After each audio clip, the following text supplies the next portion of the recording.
sinabi pong neutralize, and ang gumamit nito ay ang law enforcement agencies, military. When you say neutralize, it's a euphemism for killing. Pati yung word na tukhang, sa Filipino term, sinabi mo na tukhang ka o itotokhang ka, it means kill. Magandang hapon mga ka-GGB, and welcome back dito sa ating channel sa GGB Channel Surigao o GGB Channel PH TV. Okay, for today's video mga ka-PH, at titingnan natin ang itong usapin tungkol po dito sa war against drugs, o tungkol dito sa paglabag daw di umano ni former President Rodrigo Duterte sa karapatang pangtao o crimes against humanity. Okay, ito pong pag-uusapan natin tungkol po ito sa buwerta, no, ni Madam Claire Castro. Dito po ito sa masang Pilipino. Sabi po dito ni Yusik Castro, patayin ang ibig sabihin ng tukhang. Titingnan natin mga ka-GGB kung totoo bang ang ibig sabihin ng tukhang ay papatayin. Mayroon tayong ipapakita mamaya na isang video clip tungkol po ito sa sinabi ni Madam Claire, no, ni Attorney Claire Castro, no. Sabi niya na ang ibig sabihin ng tukhang ay papatayin. Sabi niya dito, iginiit ni Palace President Officer at PCO Undersecretary Attorney Claire Castro na para sa maraming Filipino, ang tukhang ay nangangahulugang pagpatay taliwas sa depensa na iniginit ng kampo ni Pangulong Rodrigo Duterte, no? Ito po ay tugon niya sa pahayag ni Defense Counsel na si Attorney Nicholas Kaufman, no? Na ang sabi ni Attorney Nicholas Kaufman dito ay ang tukhang ay isang legal operation ng pulisya para sa pag-aresto at paggamit ng pwersa kung manglaban ang suspect, which is tama naman yung sinabi dito ng napakagaling na isang defense counsel ni former President Rodrigo Duterte. Ngunit titingnan natin kung saan ang tama dito sa kanila mga ka-PS, no, mga ka-GGB, sapagkat isa talaga sa kanila dito ay may mali, no? May mali. Okay, panoorin natin ang video nito ni Madam Claire Castro. Attorney Kaufman used the word neutralize Duterte and his legacy. Sa ating pananaw, ginamit niya ang word na neutralize para hindi masabi na yung word neutralize sa Filipino term natin ay to kill. So ginamit niya to para in general magagamit siya in some other way. Pero sa Pilipinas, pag sinabi pong neutralize, and ang gumamit nito ay ang law enforcement agencies, military. When you say neutralize, it's a euphemism for killing. Pati yung word na tukhang, sa Filipino term, sinabi mo na tukhang ka o itotokhang ka, it means kill. Titing to abatitu abatititi abatiti. Okay, susuriin natin maigi mga ka-PH o mga ka-GGB, no? Ang salitang tukhang para sa mga Bisaya, no, talagang clear, clear o klaro, dili Claire Castro, klarong-klaro mga ka-PS, no, para sa amin. Ako isang Bisaya ako, pero ito sabihin ko lang sa inyo, hindi ibig sabihin na ako isang Bisaya ay ako isang supporter ni Duterte. Nagiging supporter ako ni Duterte dahil unang-una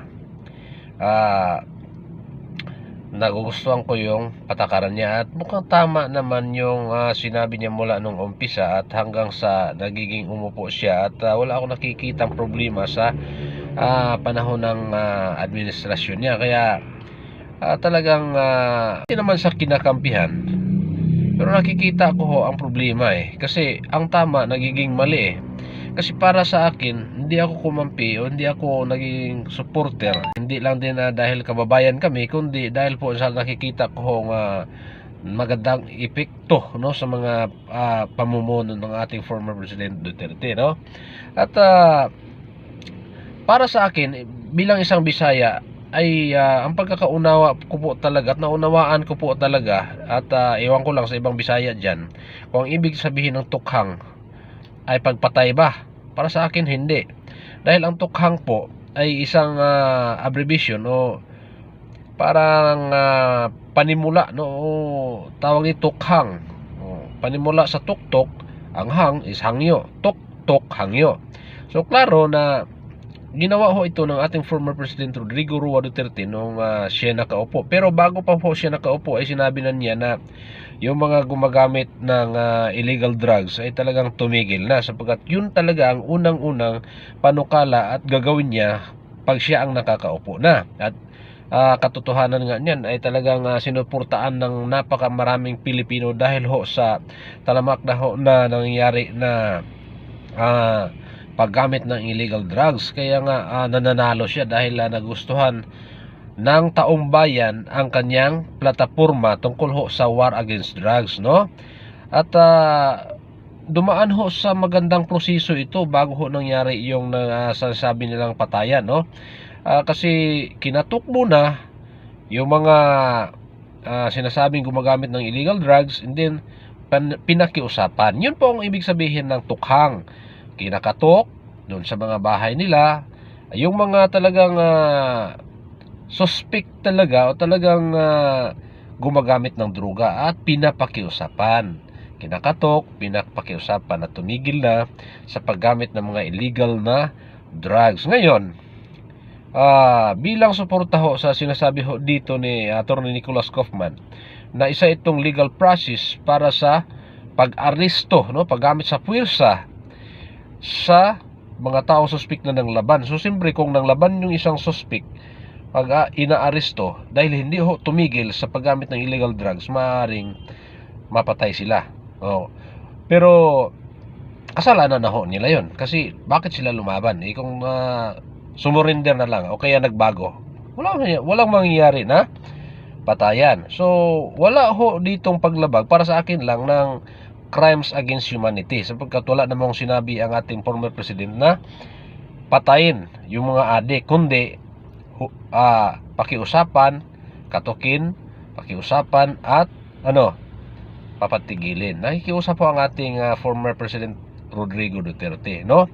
So ito ang sinasabi ho dito ni Attorney Claire Castro ay isang masasabi po natin na wala ho talaga siyang alam. Madam Claire, kung gusto mong magtawag dito, mag-commentary o magkomento doon sa mga salitang Bisaya, sana nag-aral ka muna ng Bisaya, no? Kasi kaming mga Bisaya ay klarong-klaro ho ang kahulugan diyan, walang labis, walang kulang yan. No, kung gusto mong magkomento, pag-aralan mo munang mabuti na kung ano talaga ang ibig sabihin yan, at huwag mong i-conclude o parang nagbigay ka kang conclusion na mali naman. Mga ka-PH o mga ka-GGB, kayo na ho ding bahalang humusga kung saan ho ba kayo kumampi dito sa statement po ng ating Defense Council ng ating FPRRD, no? At kung dito ho ba kayo kumampi dito kay Madam Claire, no? Attorney Claire Castro, nagsasabi ang tukhang ay pagpatay, no?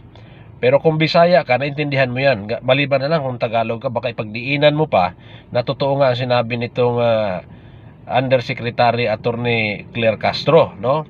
Pero para sa inyong mga Tagalog dyan, suriin nyo mabuti, no? Maliban na lang sa mga anti-Duterte talaga, dahil hindi nyo ho talaga mauunawaan yan, dahil nakatatak na ho sa isip nyo na talagang ang crimes against humanity ay nakatatak sa isip nyo na talagang ginawa ng ating former president, bagkos para po sa aming mga Bisaya ay talagang dumaan po sa legal process ang mga ginawa ng former president nung siya ay nanunungkulan, no?